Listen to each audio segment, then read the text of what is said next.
My name is Meredith Finley, and I'm 34 years old. 3 months ago, I stood outside the rented lake house in Miami during our family's Thanksgiving party, while 200 guests laughed and carved turkey inside because my sister decided I wasn't successful enough to cross the threshold. The small envelope I handed off to the security guard that night would cost her something she'd chased for years and force our family to rethink success entirely.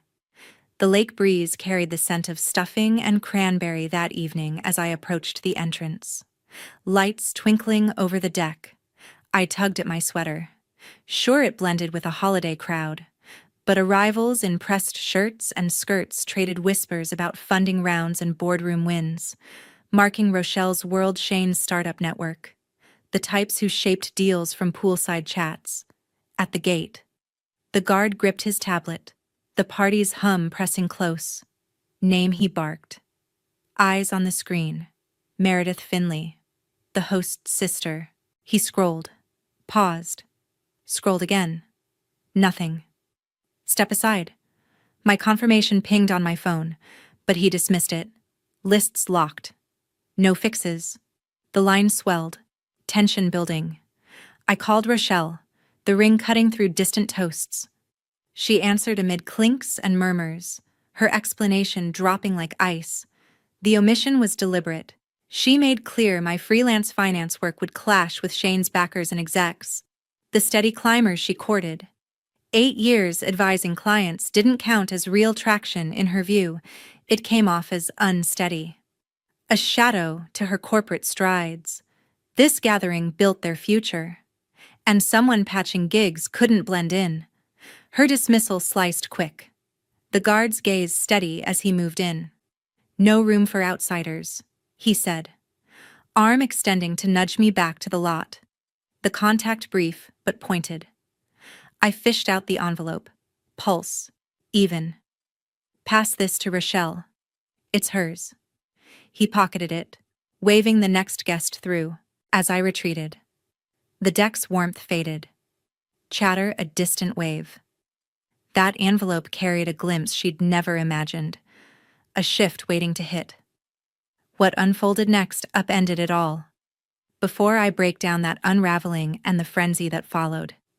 If you've ever been shut out of your family's spotlight for falling short, smash like and subscribe. Drop in the comments. Where are you tuning in from? And what's the time on your end? The drive to the lake house felt heavier than expected that evening. Miami's humid air clung to the windows as I pulled up to the rented spot on the water's edge. Lights strung along the deck casting a warm glow over the gathering. I stepped out, adjusting my sweater against the breeze off the lake, figuring it suited a family Thanksgiving. But the parking lot filled with sleek cars, and guests streamed in wearing crisp shirts and heels, their talk of market shifts and deal closings drifting like smoke. This wasn't just relatives anymore, it was Rochelle's orbit, a mix of Shane's startup crowd and venture folks whose handshakes moved money. At the entrance, a security guard blocked the path, tablet glowing under the string lights. He asked for my name, scanning the screen with a practiced flick. Meredith Finley, I said, mentioning my tie to the host. He double-checked, fingers pausing as the list refused to yield. No match. He suggested a misspelling or +1 error. But my phone confirmation from last month stared back at me, clear as the lake's reflection. The line behind me grew, impatience rippling through. He radioed the coordinator inside, but the response came back negative. List final, no changes. As I pressed, he shifted his stance, the air thickening with the scent of roasting turkey wafting out. I dialed Rochelle, the phone pressing cold against my ear amid the distant clink of glasses and low laughter. She answered quickly, her voice layered with the party's hum. The moment I explained the list issue, her tone dropped, turning clinical. She admitted the omission on purpose, laying out how my presence would clash with Shane's key backers and board members, people sealing rounds worth millions, freelance finance advising, she implied. came off as unsteady. The kind of patchwork effort that undercut their polished image. 8 years in the game didn't register, it was all scraps in her eyes. A mismatch for the high-stakes crowd she courted. This night centered on their trajectory. And a sister scraping by month to month simply didn't fit the frame. Her words landed sharp, each one carving deeper into the quiet resolve I'd built over those years. The guard watched, his expression neutral but firm, as if he'd heard family edges fray before. I ended the call, the screen dimming in my palm. "No room for outsiders," he stated plainly, his hand guiding my arm back toward the gravel lot with steady pressure. The push firm enough to leave no debate. I paused at my car, the envelope from my purse feeling heavier now. "Hand it to Rochelle." I told him it's meant for her. He nodded, tucking it under his arm before returning to his post.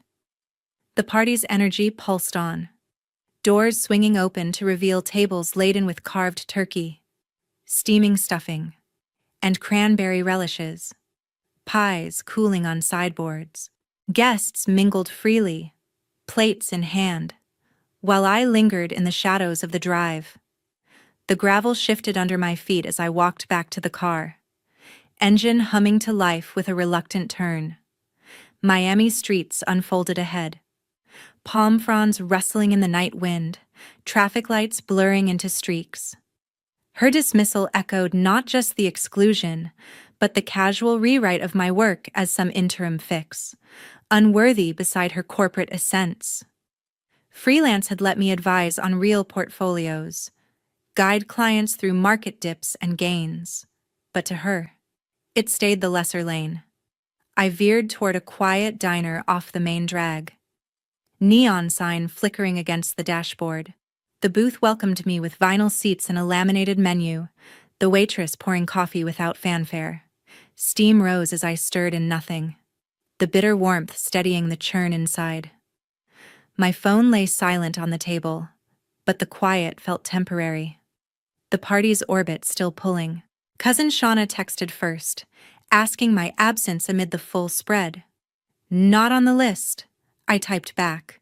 Her reply flashed confusion, calling it absurd. Vivian followed, wondering about the empty seat. Rochelle handled the invite, I responded, the words landing flat even on screen. Dots hovered on her end, then stopped.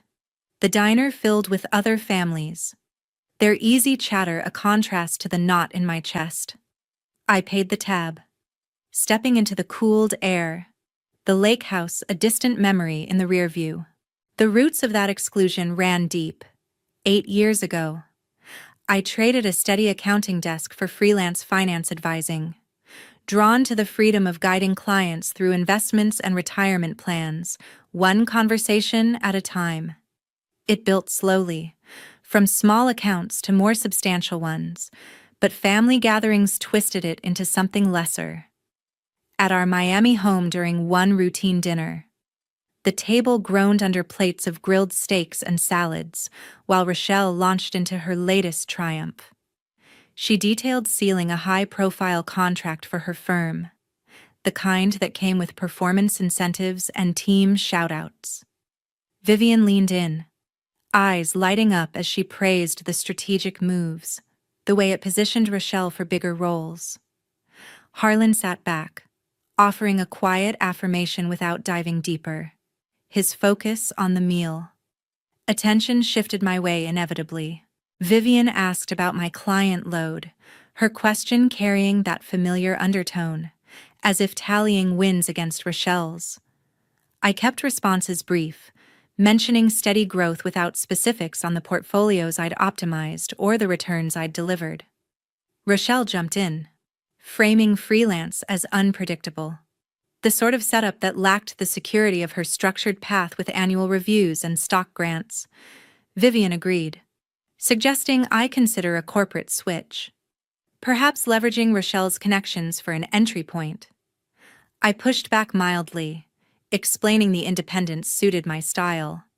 But the conversation veered back to Rochelle's horizon, her upcoming projects and the network she cultivated. Harlan glanced over occasionally, but stayed on the sidelines, letting the dynamic play out. Such evenings repeated, each one chipping away. Another meal brought Rochelle's update on a promotion, complete with details of her expanded team and bonus structure. Vivian celebrated openly, toasting to ambition that paid off, while Harlan nodded along, his silence a neutral buffer. I held back on my own milestones, like securing certifications or landing clients with complex needs. Defending felt futile, the group's lens fixed on traditional climbs over my quieter builds. Then came the shift 6 months back. A headhunter reached out, impressed by my track record with high-value accounts. Interviews followed, intense sessions on market strategies and risk assessment. The offer landed quietly, a full-time executive spot at a major investment firm, overseeing a $500 million portfolio focused on growth funds. I kept it under wraps, wary of the family's pattern. No announcements at dinners, no shares in casual talks. It stayed mine, a private pivot from freelance to structured leadership, away from their judgments. Vivian continued her support for Rochelle during those months, highlighting her as the family's benchmark. Harlan remained the steady observer, rarely weighing in. The contrast sharpened. My hidden progress a counter to their assumptions. Freelance had taught resilience, navigating volatile markets and client trusts. Now, with the executive role, it evolved into something broader, but the family's view lingered unchanged, locked in old narratives. I reflected on those patterns often, how they shaped responses. The dinners built a wall, one I'd learned to scale alone. Those invisible threads wove through every milestone. When Rochelle announced her engagement a year back, the news hit social feeds before my phone. A staged shot of her ring under Miami sun, caption glowing with joy. I reached out later, but the response brushed it off as hectic times. No room for deep dives. The family thread for wedding details kicked off without me, Vivian coordinating colors and dates with aunts and cousins. I stumbled on it through a misfired message from Vivian, a screenshot of venue options meant for the group. When I mentioned the oversight, she fumbled. Explaining it spared me discomfort since I lacked the ring experience to weigh in on bridesmaid fits or vow drafts.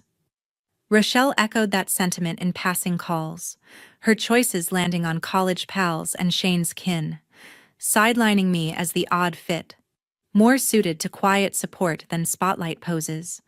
The pattern held for smaller beats, too. Rochelle's promotion toast at a local spot drew the clan, Vivian toasting her rise while Harlan clapped steadily. My invites arrived last or not at all, Vivian later citing packed calendars as the reason. Single at 34 became the unspoken tag. Rochelle's jabs landing during holiday catch-ups, questioning timelines for settling down amid her own wedded glow. My friend Tasha Pruitt caught the drift early, our coffee meetups turning into strategy sessions. From college days, she'd seen the dynamics up close, advising against the role of perpetual backup. Why chase approval from folks who measure worth by rings and titles? She pressed during one rainy afternoon chat, stirring her latte. Boundaries aren't walls. They're filters, let them see what you choose to show. I nodded, but the pull lingered. The habit of smoothing edges for family peace. Tasha pushed harder, sharing her own cutoff from a sibling who thrived on comparisons. It freed space for real connections, she said. The kind built on mutual lift rather than one-up games. Rochelle's bridal shower planning ramped up next, the event at a waterfront cafe drawing Vivian's full energy. Invites went to her circle, the event's theme circling couple vibes that left single paths out. I learned through Shauna's casual update, the exclusion framed as thoughtful, avoiding awkward singles amid paired bliss. Tasha texted right after, urging a line in the sand. Don't shrink to fit their frame, expand yours. Her words stuck during quiet drives home, the Miami skyline blurring past, the mock single status sharpened in group texts. Rochelle's quips about clock ticking drawing Vivian's light laughs. Harlan's emojis neutral as ever. Another layer peeled during Rochelle's bachelorette escape, photos flooding feeds of beachside toasts with her chosen crew. Vivian commented hearts. Harlan liked without words. My absence went unnoted. The narrative of my life as observer solidified. Tasha met me for walks along the bay then, her pace matching mine as she dissected the erasure. Family doesn't mean automatic entry, it's earned through respect, not endurance. Set the bar, she insisted, or they'll keep lowering yours. The advice settled unevenly at first, clashing with years of accommodation, but cracks formed, the weight of sidelining heavier with each overlooked turn. Rochelle's pre-wedding brunch followed. A sunlit affair with mimosas and gift swaps. Vivian hosted, the menu tailored to paired palates. Shauna slipped me details later. The vibe one of coupled futures I navigated from afar. Tasha's follow-up call came that week. Her tone firm. You've outgrown the shadows, step out. The single mocks faded in her view, reframed as strength, not shortfall. The weight of those oversights pressed in that moment. Standing there in the lot, the envelope exchanged. I balanced the urge to barge back in against the pull of simply driving off. The lake house thrummed with life. Guests from distant spots like Orlando cousins and Tampa uncles mingling over slices of pie. Their bonds a tapestry I'd unravel if the story of my absence took hold. Shauna would puzzle over the vacant spot later, her text probing for details, but the undercurrent would spread wider. Rochelle would frame it as my choice. The sister, too, buried in freelance routines to prioritize kin. Vivian might wave it off as a scheduling slip. Harlan opting for silence, as usual. The Florida Network neighborhood cookouts and annual beach days would catch the echo, solidifying me as the drifting piece, the one not quite locking into the frame. That outlier label had legs, rooted in sidelong looks at block parties and holiday spreads. Freelance paths and solo status already sparked quiet judgments, now fueled by this sharp cut. Local chatter would hum on, the sister lagging behind Rochelle's forward march, her successes casting longer shadows. The car's door clicked open, seat cool against my back as the engine turned over. Miami's roads stretched ahead, bridges arching over dark water. The decision settling like fog. Staying meant swallowing another round of their script, shrinking to fit the gaps they'd left, but leaving carved space. A break from the cycle where my efforts stayed footnotes. Self-respect flickered then. Not as revenge, but as quiet claim. I'd poured into advising, shaping client futures without fanfare, and the executive shift waited in the wings, unshared. Their lens didn't deserve the reveal, not yet. Not on their terms. I tapped out a message to Vivian as the first bridge loomed. Not on the list tonight. Rochelle's call. Heading back. Her response blinked fast, a flurry of confusion layered with defense. Surely a glitch come anyway. No glitch. Clear enough. The phone went dark, screen reflecting passing lights. Lose the clan links. The Orlando crew's annual invites. Tampa uncles' fishing trips, they'd fade with the narrative Rochelle spun. The unreliable relative bowing out again. But those ties had thinned under their weight already. Conditional on alignment. Reputation in the community carried its own sting. Florida's close-knit pockets remembered slights, the single advisor sister versus the rising exec wife. Grocery line nods would cool. Barbecue invites dwindle. The story of my no-show Thanksgiving fueling the drift. Yet the cost felt lighter than the alternative, enduring another evening as backdrop. Rochelle's glow, the main event. Self-respect meant owning the exit, not begging entry. Tasha's words echoed faintly, filters over walls, but I shaped it my way a step back to stand taller. Traffic eased near my building, the lot empty under street lamps. Keys jangled as I unlocked the door. The quiet apartment a contrast to the house's buzz. I dropped onto the couch, the day's edge dulling in the dim light. The executive offer papers sat on the desk, untouched since arrival. 500 million under management, a leap from freelance ledgers. Sharing it now would flip scripts. But the timing soured under their exclusion. Vivian's follow-up text arrived, pleading for clarification. Rochelle says it's a misunderstanding turnaround. I let it sit unread. The misunderstanding was theirs. The pattern of measuring me short. Choosing self-respect closed that loop. The walk-away a line drawn without fanfare. Night deepened outside, the lake house a memory in the rear view. The decision held firm. The freedom in it sharper than loss. Morning light filtered through the blinds the next day. The executive role at the firm had solidified weeks earlier.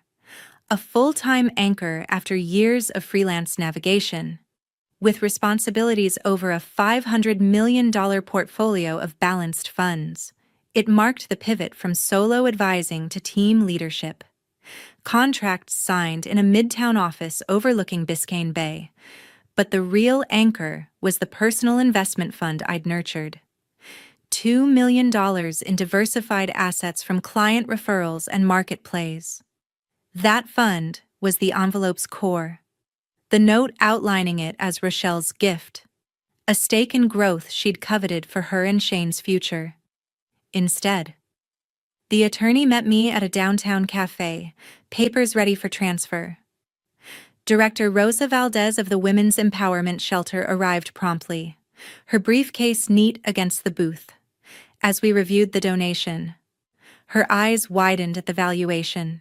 "This $2 million fund will transform lives," Rosa said, outlining how proceeds would expand job placement programs for women rebuilding after setbacks. The tax write-off was secondary. The impact housing upgrades and skill workshops felt right. I signed off. The ink dry before lunch. The shelter's confirmation email went out that afternoon.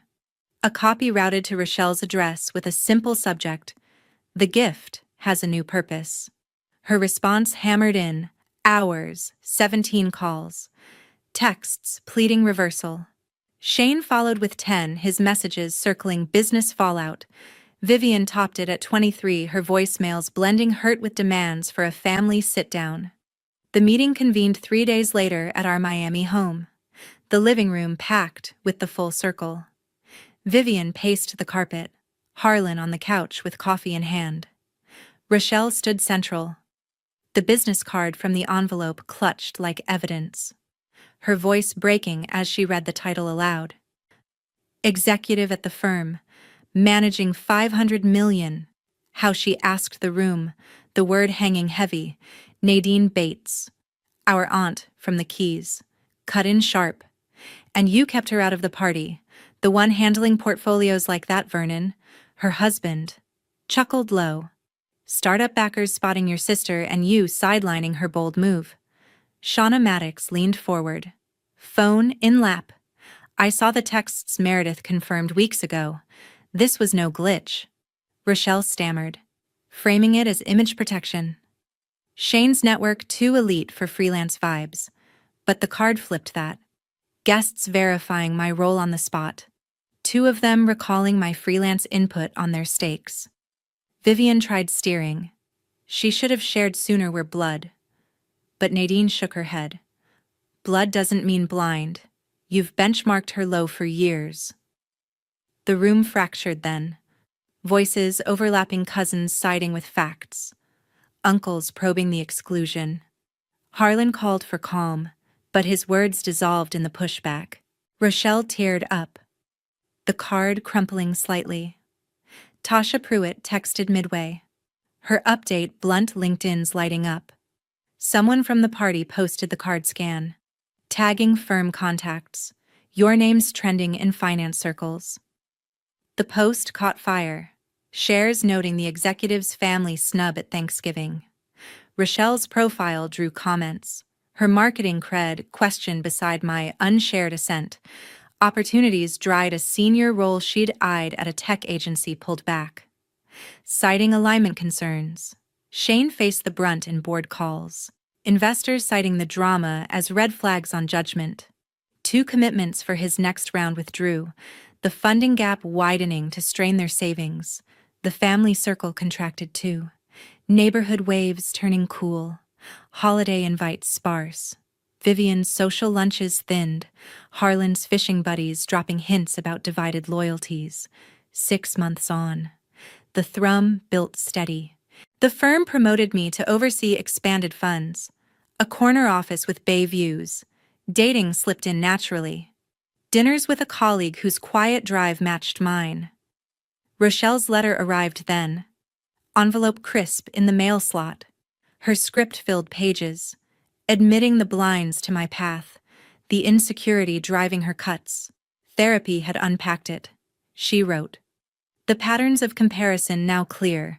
The fund's loss stung, but losing the bond cut deeper. No plea for return, just acknowledgement of the gap she'd widened. I read it twice. The words sincere in their regret. But the reply stayed short. Texted back. What $2 million, outsider? I don't know you. No further exchange. Self-respect outlasted blood ties. The real family, those who valued the unseen grind. Cutting clean left room for growth unjudged.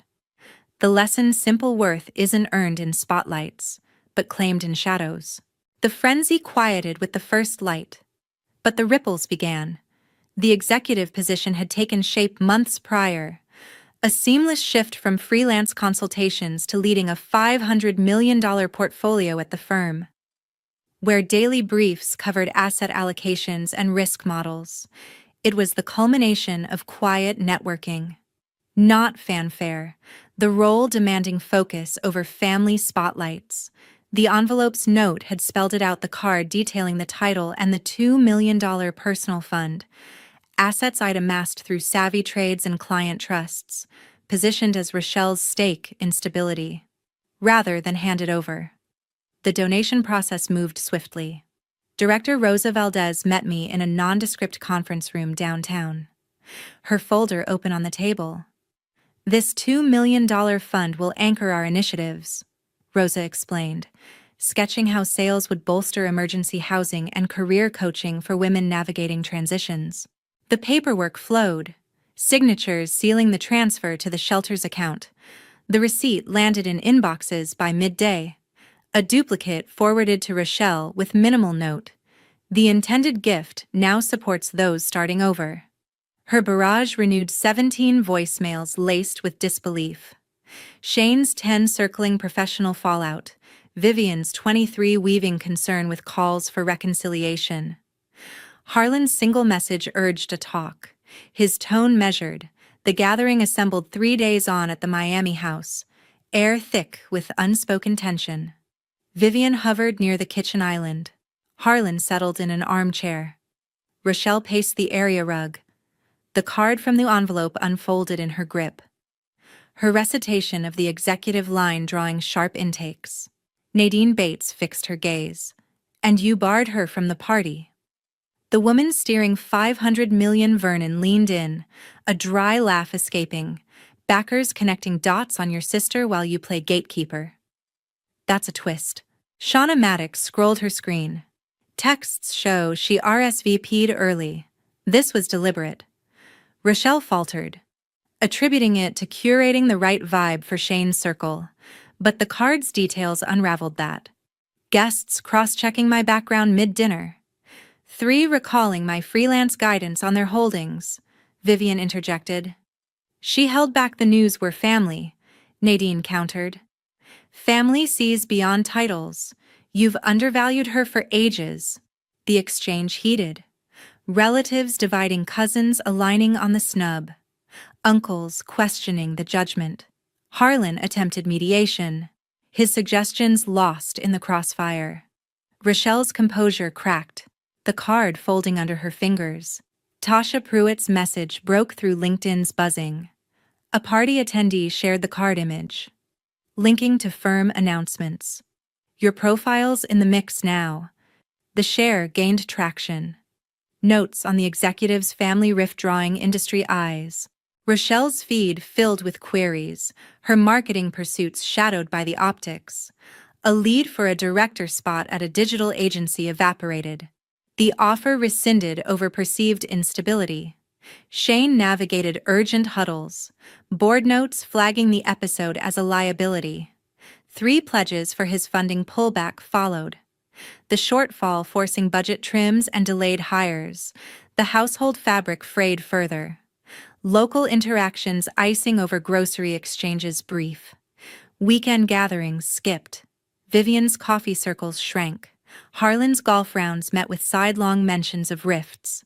6 months later, momentum carried forward. The firm elevated my scope, a suite with bay vistas and a small team reporting in. Evenings opened to a graphic designer. Our shared hikes along the coast building without pressure. Rochelle's correspondence came by post, pages dense with reflection. Inks traced her therapy sessions. The comparisons she'd leaned on now dissected as shields. The fund's redirection paled against the relational void. She conceded. No bid for absolution, just recognition of the divide she'd deepened. The lines held truth. Regret unforced. My response stayed concise. Sent via text. What $2 million outsider, I don't know you. Contact ceased there. Self-respect eclipsed lineage. True kin those honoring the unpolished path. Severing fully cleared the path ahead. The core truth, plain value blooms in quiet resolve. Not forced fits. You'll never be as good as your brother anyway, my father spat, his words echoing through his mahogany-paneled office. I stood there, gripping my business proposal so tightly the pages crumpled. 10 years of education, countless sleepless nights preparing for this moment, and he dismissed me with a single cruel sentence. My brother Jacob slouched in the corner armchair, awkwardly fiddling with his phone, pretending not to hear our father tear my dreams apart. My name is Madeline Brown, and I spent 30 years believing I was destined to help lead my father's company, Brown Technologies. I grew up breathing the business. Dinner conversations revolved around market strategies, and my weekends were spent shadowing department heads instead of playing with friends. Unlike Jacob, who'd rather be anywhere else, I lived and breathed the industry. I'd done everything right. Top of my class at business school, internships at leading tech firms, even learned Mandarin to help with our Asian market expansion. But standing in my father's office that day, none of it mattered. The only thing he saw when he looked at me was his daughter, someone to be married off, not trusted with his legacy. Dad, just look at my proposal, I pleaded, trying to keep my voice steady. The market analysis shows. Enough! He cut me off with a sharp wave of his hand. I've already decided. Jacob will take over as COO next month. You should focus on finding a good husband. That's what your mother and I want for you. I glanced at my brother, who had the decency to look uncomfortable. Jacob was 27, had barely passed his business classes, and spent more time on his golf swing than in the office. But he had the one qualification that mattered to my father. He was the son. The familiar ache of being overlooked burned in my chest, but this time something was different. Maybe it was the way my father smirked when he mentioned finding a husband, or how he didn't even bother looking at the proposal I'd spent months perfecting. A strange calm settled over me as I realized that no matter what I achieved, nothing would ever be enough for him. You're right, I said quietly, smoothing the crumpled pages of my proposal. My father looked up, surprised by my sudden agreement. I should focus on my future. I placed the document on his desk, turned around, and walked out of his office. Behind me, I heard him chuckle, probably thinking he'd finally gotten through to me. He had no idea that I wasn't surrendering. I was declaring war. That night, I sat in my apartment, surrounded by industry reports and market analyses I'd gathered over the years. Everything I knew about Brown Technologies was spread across my dining room table, supplier contracts, distribution networks, customer pain points. Information that most people would kill to have, handed to me simply because no one thought I'd ever use it against them. Taking an interest in the family business is fine for a hobby, my father had always said with that condescending smile. It's cute that you want to learn. Each dismissive comment had only driven me to study harder, dig deeper. Now all that knowledge felt like ammunition. My phone buzzed.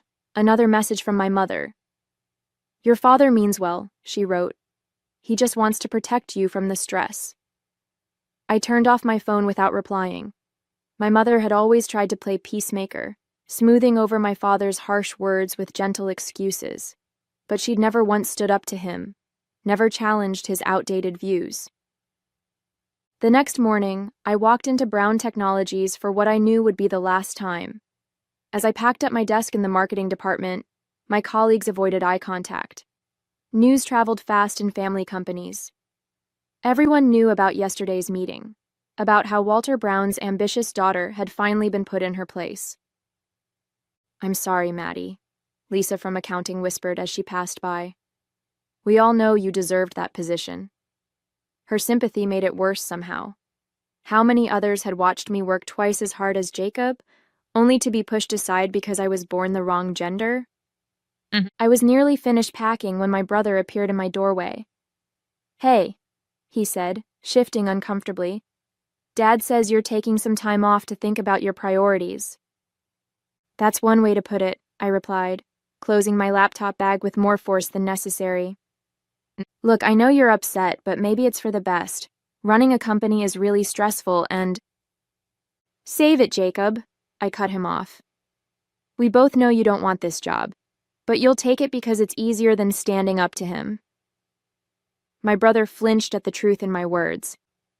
As I walked out of the building, carrying my small box of belongings, I caught my reflection in the glass doors. I looked different somehow. Lighter, as if putting down the weight of my father's approval had physically transformed me. One thought kept running through my mind. They had no idea what I was capable of. The decision to leave the country came surprisingly easily. I'd spent my entire life trying to earn my place in my father's world. Now it was time to build my own. Within weeks, I'd liquidated my trust fund, the one thing my father couldn't control, signed a lease for an office space in Singapore, and booked a one-way flight. My mother's reaction was predictably dramatic. How can you abandon your family like this? She sobbed over the phone. Your father will never forgive you. I almost laughed at that. Forgiveness implied I'd done something wrong, and for the first time in my life, I was absolutely certain I hadn't. The real surprise came from my grandmother, my father's mother. She showed up at my apartment the night before I left, her small frame radiating determination. Your grandfather would have been ashamed, she said, but not in the way I expected. Ashamed of what your father has become. The company was built on innovation, not tradition. She pressed a thick envelope into my hands. Inside was everything I needed to know about my grandfather's original vision for Brown Technologies, including his personal journals and early business plans. He always said the future belongs to those brave enough to create it, my grandmother told me. Show them what that means. The first months in Singapore were a blur of meetings, coding sessions, and sleepless nights. I'd identified the biggest weakness in my father's business model, their outdated approach to supply chain management. While Brown Technologies relied on traditional relationships and manual processes, I was building something revolutionary, an AI-driven platform that could predict market demands and optimize inventory in real time. My team grew quickly. I hired the brightest minds I could find, people who saw the potential in disrupting an industry stuck in the past. We worked out of a cramped office with questionable air conditioning, but the energy was electric. Every day brought us closer to launching something that would change everything. The first major breakthrough came 6 months in. Our prototype caught the attention of a prominent tech investor, who immediately saw the potential. This could revolutionize the entire industry, she said during our pitch meeting. How soon can you scale? With proper funding secured, we moved fast. Every weakness I'd observed in my father's company became an opportunity for innovation. Where Brown Technologies took weeks to process orders, our system could do it in minutes. Their manual quality control became our automated perfection. Their rigid hierarchy transformed into our fluid collaboration. I never mentioned my connection to Brown Technologies. As far as the world was concerned, I was just another tech entrepreneur with a vision. But late at night, when I reviewed our growing market share reports, I allowed myself a small smile. Somewhere in his mahogany office, my father was about to learn a very expensive lesson about underestimating his daughter. 18 months after my departure, my company, Novatech Solutions, had become the talk of the industry. Our platform was revolutionizing how businesses handled their supply chains, and companies were scrambling to integrate our technology. Every success felt like a personal victory, especially when I read reports about Brown Technologies struggling to keep up with the mysterious new player in the market. I was in a board meeting when I first saw the numbers that made my heart race. Brown Technologies had lost 30% of their market share in Asia, and their stock was plummeting.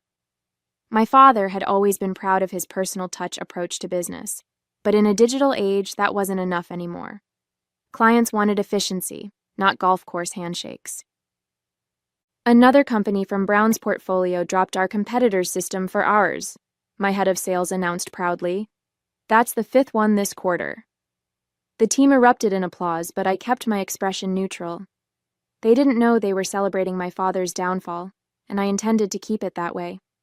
Later that evening, as I sat in my office overlooking the Singapore skyline, my phone lit up with a message from Jacob. We hadn't spoken since I left, but I wasn't surprised he was reaching out now. "Dad's losing it," he wrote. "The board is pressuring him to modernize, but he won't listen. Says he won't be bullied by some upstart company." I didn't respond, but I smiled at the irony. My father, who'd spent years bullying me into fitting his narrow view of what a daughter should be, was now being forced to change by the very person he'd dismissed. The satisfaction was sweeter than I'd imagined. The next morning brought news that sent shockwaves through our office. Brown Technologies had announced their intention to acquire promising tech startups in an aggressive expansion strategy. My father was trying to buy his way out of trouble, a classic move from his playbook. "They'll be coming for us soon," my CFO warned during our emergency meeting. "We're too big of a threat to ignore." She was right. Within weeks, we received the first overture from Brown Technologies' acquisition team. The offer was generous, far more than our company was worth on paper. My executive team was ecstatic, seeing it as validation of everything we'd built. "This is an incredible opportunity," my COO argued. "We'd have the resources to scale globally overnight." But I had been waiting for this moment for too long to give in now. "Schedule a meeting," I told them. "I want to handle this personally." My team was surprised. I usually stayed out of acquisition talks, but they didn't question my decision. They'd learned to trust my instincts, even when they didn't understand them. Little did they know, I was finally ready to reveal who I really was. That night, I stood on my balcony, watching the city lights flicker like stars. I thought about the day I'd walked out of my father's office, about all the nights I'd spent doubting myself, wondering if I was making a mistake. Now my mistake was worth millions, and the father who'd never believed in me was about to learn exactly what he'd lost. My phone buzzed again. Another message from Jacob. "Dad's planning to fly to Singapore himself for the acquisition meeting. Says he needs to handle this one personally." Perfect, I thought, putting down my phone. It was time for a long overdue family reunion. The day of the meeting arrived with a tension that crackled through our modern office space, a stark contrast to my father's traditional mahogany-filled domain. I'd chosen our largest conference room, with its floor-to-ceiling windows and stunning city views. My team sat ready, tablets in hand, professional and poised. When my father walked in, flanked by his advisors, I savored the moment before he noticed me. He looked older, more worn than I remembered. Running a failing company had taken its toll. His eyes swept the room with the arrogant confidence I knew so well, until they landed on me, sitting calmly at the head of the table. The color drained from his face. Madeline? Hello, Dad, I replied, keeping my voice steady. Please take a seat. We have a lot to discuss. His advisors exchanged confused glances as my father stood frozen in the doorway. I could see him struggling to process what he was seeing. His daughter, the one he'd dismissed so easily, now sitting in the power position. What is this? He demanded, his shock turning to anger. What kind of game are you playing? No game, I said, gesturing to the presentation screen behind me. Just business. Nova Tech Solutions is my company. I founded it, built it, and grew it into the market leader you're now desperate to acquire. The silence in the room was deafening. My team watched with wide eyes. This was the first time many of them were learning about my connection to Brown Technologies. My father's advisors were frantically whispering among themselves, likely realizing the implications of this revelation. Impossible, my father sputtered. You couldn't have. This isn't. What's impossible? I asked, pulling up our company's growth charts. That I created a solution that's revolutionizing the industry? Or that I did it without your help? One of his advisors cleared his throat. Miss Brown, regardless of your personal connection, we're here to discuss a serious business proposition. Of course, I smiled. Let's discuss how my company has captured 40% of the market share in Asia. Or perhaps you'd like to talk about how our AI-driven platform has made your entire business model obsolete. My father finally found his voice. You did this to destroy me? Your own father? No, I replied, my smile fading. I did this because you taught me that being a woman meant I couldn't run a company. So I built one instead, one that's better than yours in every way. His face reddened. Name your price, he growled. Everyone has one.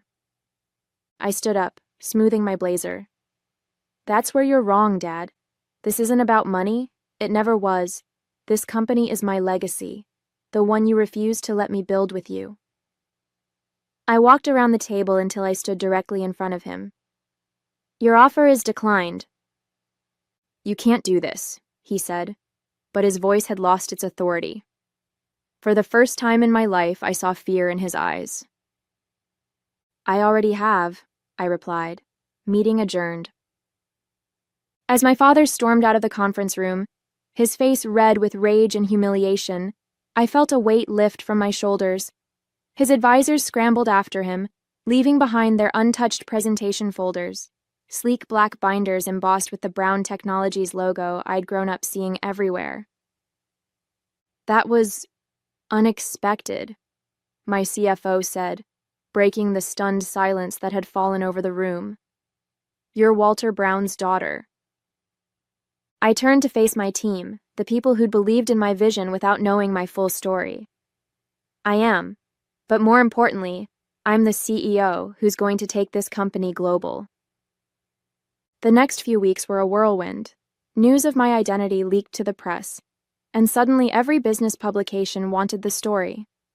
Tech heiress disrupts family empire became the headline of the month. My phone was flooded with messages. Old colleagues, family friends, even my mother, all wanting to understand how the dutiful daughter had transformed into a business rival. Jacob's message was the only one I read fully. I always knew you were better at this than me.